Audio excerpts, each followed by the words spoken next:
Welcome to a fresh episode of the Sport Rep Show. My name is Jesse Jackson Kauraitha, and I'll be your host for today, unpacking the latest sports news in Namibia and, of course, beyond Namibia. There is a lot of activities happening, and there is a lot of activities coming up in the sports world. We know that the international football season also coming to a conclusion in terms of the FIFA World Cup qualifiers, where Namibia was involved, as well as some other international sports taking place as well. And now for the latest on the hit list.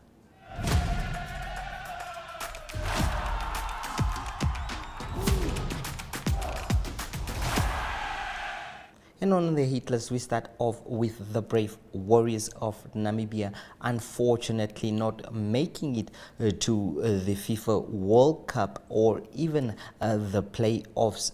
Finishing second in the group there, just beyond Tunisia. Of course, Tunisia winning that group comfortably without any defeat and just one draw. They got 28 points and Namibia only got 15 points in that regard. Of course, you can see that they lost to Liberia. That was yesterday, and of course they lost to Tunisia.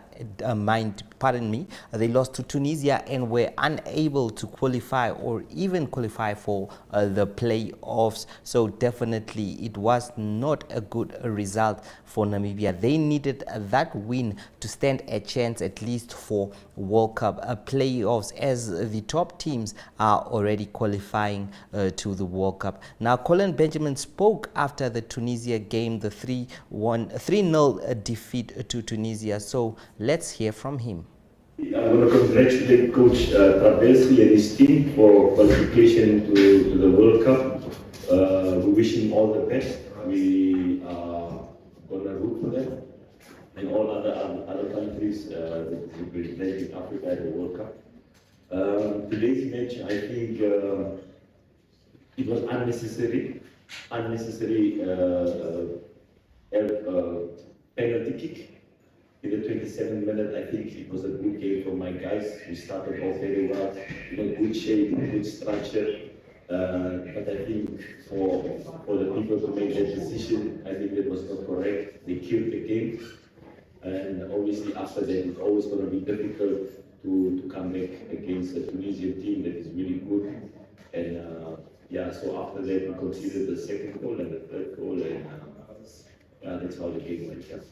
So, Coach, you were talking about the referee's mistake again, but is it the same team you faced in the first leg in the AFCON, last AFCON in underdogs? And what changed? I mean, can you guys better or you were weaker than before?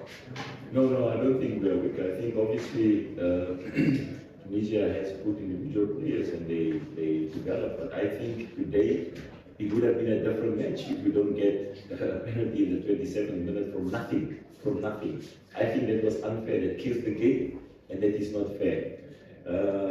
But with all of that, as I said, I congratulate Tunisia for the win and wish them all the best.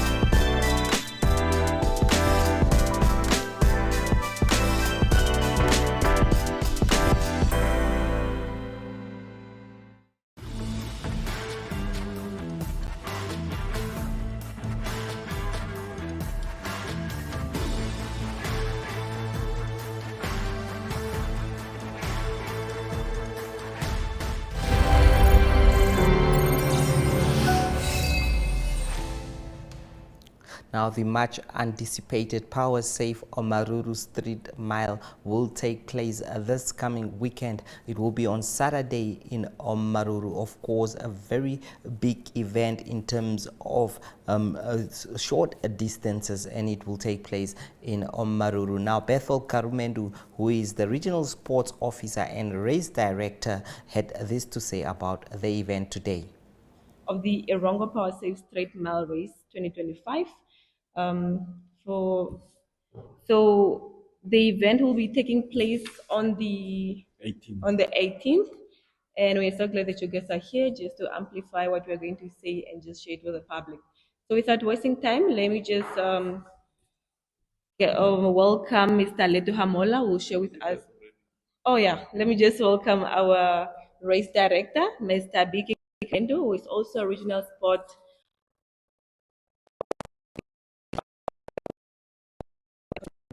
Thank you very much.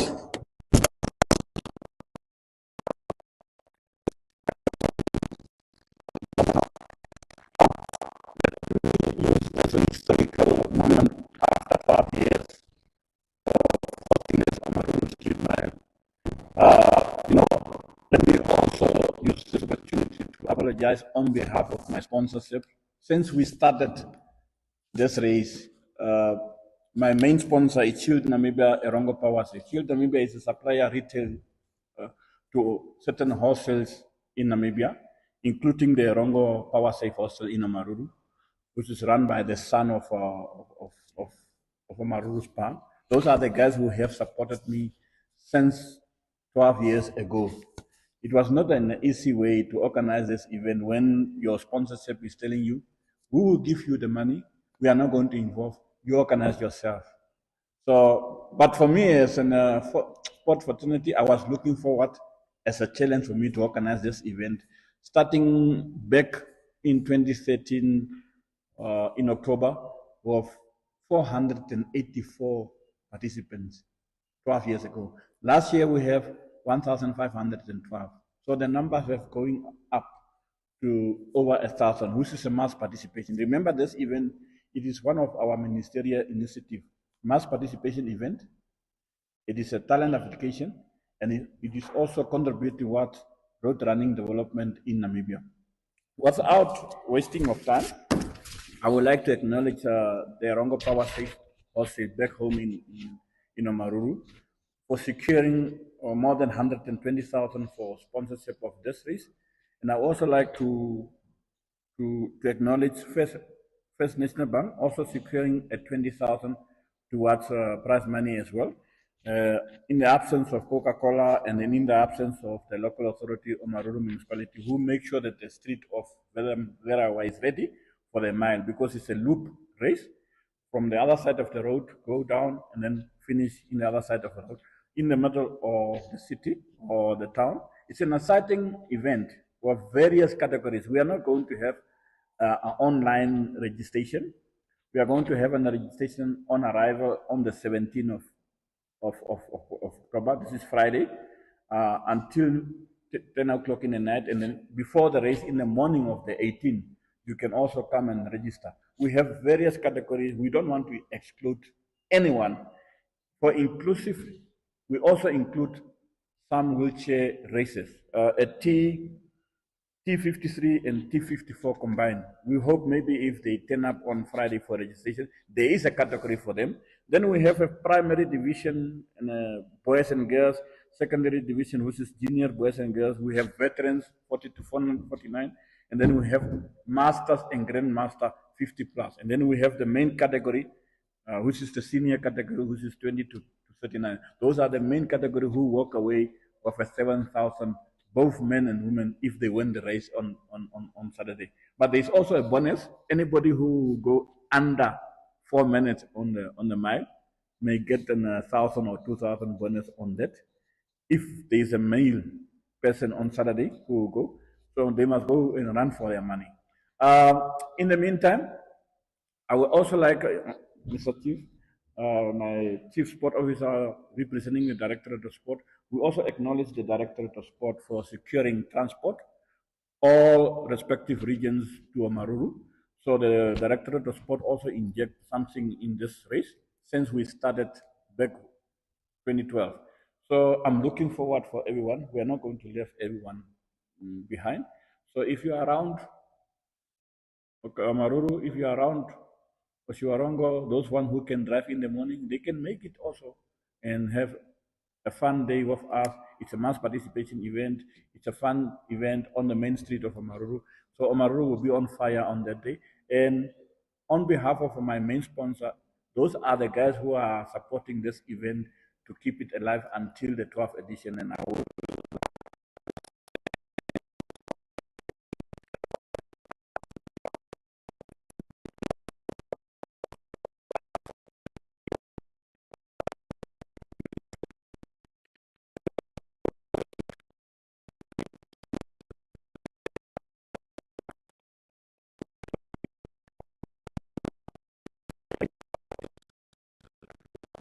looking forward to accept to accommodate everyone that are coming from their respective regions for that street mile. Thank you very much.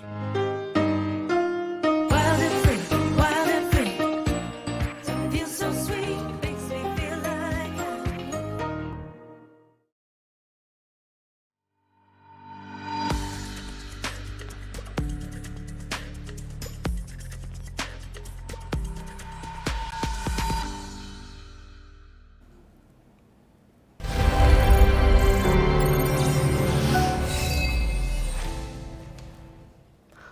On the same platform, we also had the Chief Sports Officer in the Ministry of Sport, Letu Hamola, who spoke about the event and his gratitude, as well as the ministry's gratitude towards the Erongo Street Mile and Bethel Karumendo.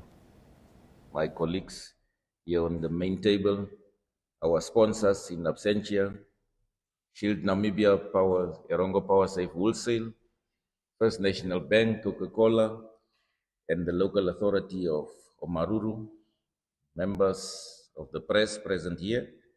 For some of us, it's a distinct honor to address you on behalf of the ministry at this occasion. When we talk about Omaruru, some of us are born and bred in Omaruru, it's home. We've gone to school at a wonderful school called Martin Luther High School, and everything, we were molded in that beautiful town. And it's quite a joyous occasion for us to see that sports is going back and it's going to Omaruru, and it's becoming a hub for sports.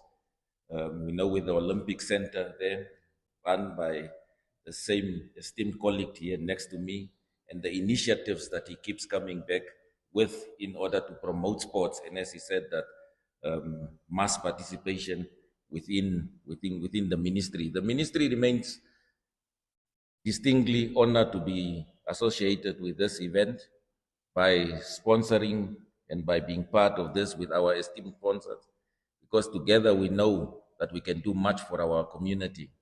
The mile is an esteemed and one of the prestigious events in world athletics.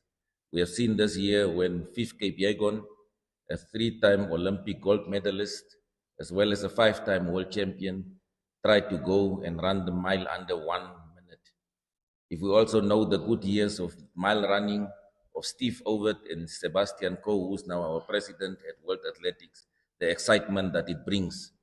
For some of us that have got a good historical memory will remember in the years before independence, when we used to have the Windhoek Street Mile, when people used to run down Kaiser Street, which is now known as the Windhoek Independence Avenue.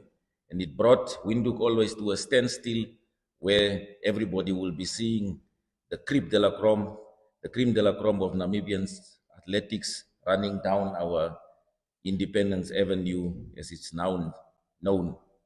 Of course, the streets will come to a standstill on the 18th of October, when everybody will be congregating in Omaruru, and as the best of Namibian middle distance runners will be competing for the prestigious crown of being the fastest mile runner in their own category.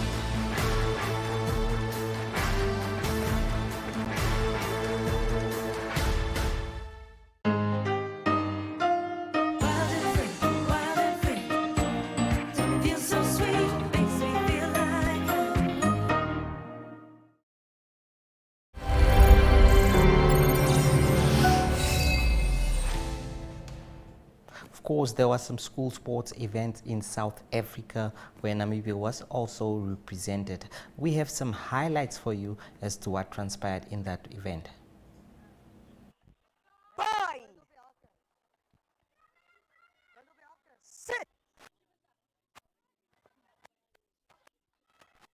Ball comes out now, Bulls. First to put points on the board. It is Ruben Venter. Let's go.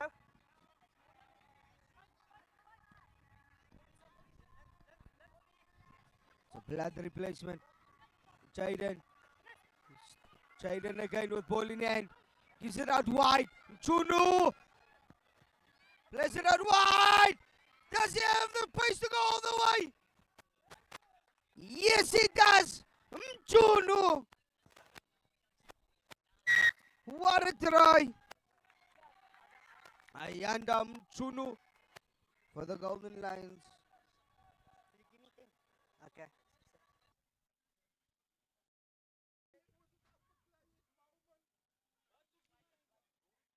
Ball goes. We've been playing the ball now. Van Jaarsveld takes ball into change of direction. Tylen Baron, this man is dangerous. Oh, unlucky the offload is not there. But Van Jaarsveld, Hot Wheels.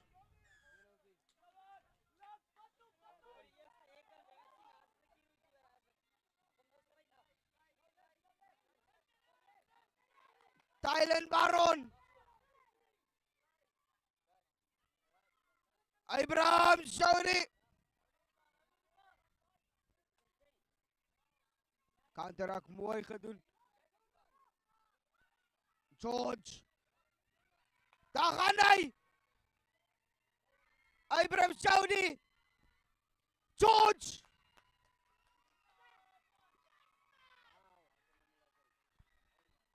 Spoed, spoed, spoed. Jufra. And the restart it now from the Bulls. Mchunu, he spots the gap. Unfortunately, it's not through. But well done there from Joshua Ghosh. Ball gets out wide for the Lions. Alasukum. There he goes. Hey, this man is fast.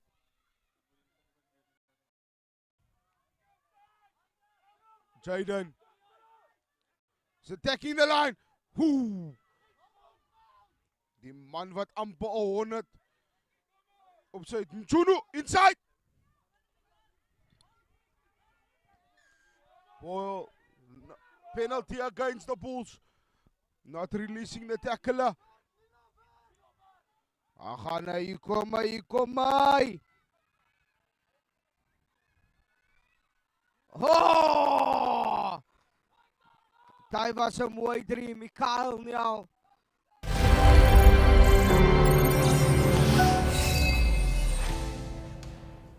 Our international correspondent Ariel Gart is on standby to give us the latest sports news. And now let's hear from him.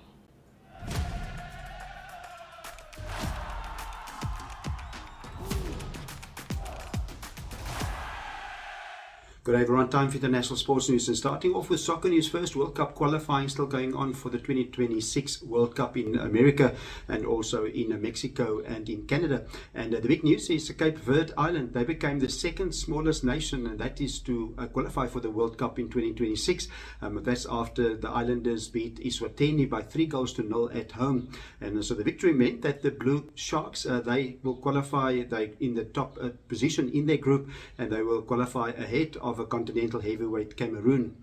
Previously, Iceland, who played in the 2018 World Cup, they were the smallest nation according to population to qualify ever for a World Cup, and so now it is Cape Verde that joined them as the second smallest nation to be at the World Cup. Other results from the World Cup qualifying is Germany that is qualifying games in the week. It's Germany that beat Northern Ireland by 1-0. Then also Iceland, they drew 2-2. That was against France at home. And then it was Belgium, a good away win for them. They beat Wales by 4-2. Moving on to cricket news, it's the Women's 50-over World Cup that continues being played in India and Sri Lanka, and a good result, important victory for South Africa. It was a tough one, they had to work hard for that, but South Africa beat Bangladesh by 3 wickets. It was a very competitive game in the end, Bangladesh scoring 232 for the loss of 6 wickets. South Africa replied with 237 for the loss of 7 wickets. So South Africa in trouble at 78 for the loss of 5 wickets, but a good contributions by Chloe Tryon, 62. She was the player of the match.